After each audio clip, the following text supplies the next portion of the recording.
2001 July 26 Canada. ജ്ഞാനദളം 316. വേവലാതിയും വികാരങ്ങളും. ശിരസ് വേവലാതിപ്പെടുന്നു, ഹൃദയം അനുഭവിക്കുന്നു. രണ്ടിനും ഒരുമിച്ച് ഒരേ സമയം പ്രവർത്തിക്കാൻ സാധ്യമല്ല. വികാരങ്ങൾ വർദ്ധിക്കുമ്പോൾ വേവലാതി അലിഞ്ഞു പോകും. നിങ്ങൾ വല്ലാതെ വേവലാതിപ്പെടുകയാണെങ്കിൽ വികാരങ്ങൾ മരിച്ചു പോയിരിക്കുന്നു. നിങ്ങളപ്പോൾ ശിരസിൽ മാത്രം പെട്ടുകിടക്കുകയാണ്. വേവലാതിപ്പെടുന്നത് കൊണ്ട് നിങ്ങളുടെ മനസ്സും ഹൃദയവും ജഡവും മന്ദതയാർന്നതുമാവും. അത് നിങ്ങളുടെ ഊർജത്തെ വലിച്ചെടുത്ത് വ്യക്തതയെ തടയുന്നു. വേവലാതികൾ ശിരസിലെ പാറക്കല്ല് പോലെയാണ്. അവ നിങ്ങളെ കെട്ടിയിടുകയും കൂട്ടിനകത്ത് അടച്ചിടുകയും ചെയ്യുന്നു. വികാരങ്ങൾ ഉള്ളപ്പോൾ നിങ്ങൾ വേവലാതിപ്പെടുകയില്ല. വികാരങ്ങൾ പൂക്കൾ പോലെയാണ്. അവ പൊന്തി വരികയും വികസിക്കുകയും മരിച്ചു പോവുകയും ചെയ്യുന്നു. വികാരങ്ങൾ ഉയരുകയും വീഴുകയും അപ്രത്യക്ഷമാകുകയും ചെയ്യും. വികാരങ്ങൾ പ്രകടമാക്കുമ്പോൾ നിങ്ങൾക്ക് ആശ്വാസം തോന്നും.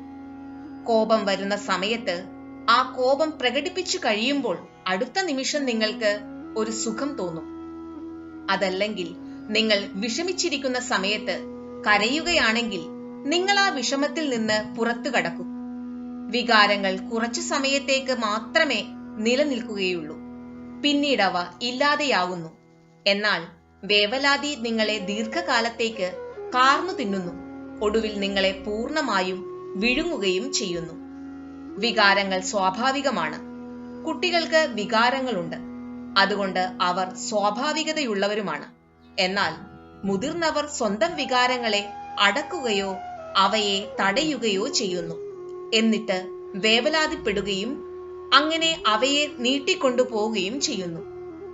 വേവലാതി പ്രവൃത്തിക്ക് തടസ്സമാകും, എന്നാൽ വികാരങ്ങൾ പ്രവൃത്തിക്ക് പ്രേരകമായി തീരുന്നു.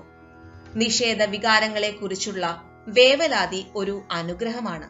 കാരണം ആ വികാരങ്ങൾ അനുസരിച്ച് പ്രവർത്തിക്കുന്നതിന് അത് തടയിടുന്നു.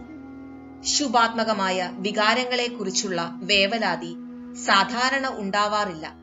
നിങ്ങൾ വല്ലാതെ വികാരത്തിൽ അകപ്പെട്ടിരിക്കുന്നു എന്ന് തോന്നുന്ന സമയത്താണ് പലപ്പോഴും സ്വന്തം വികാരങ്ങളെ കുറിച്ച് വേവലാതിപ്പെടുന്നത്.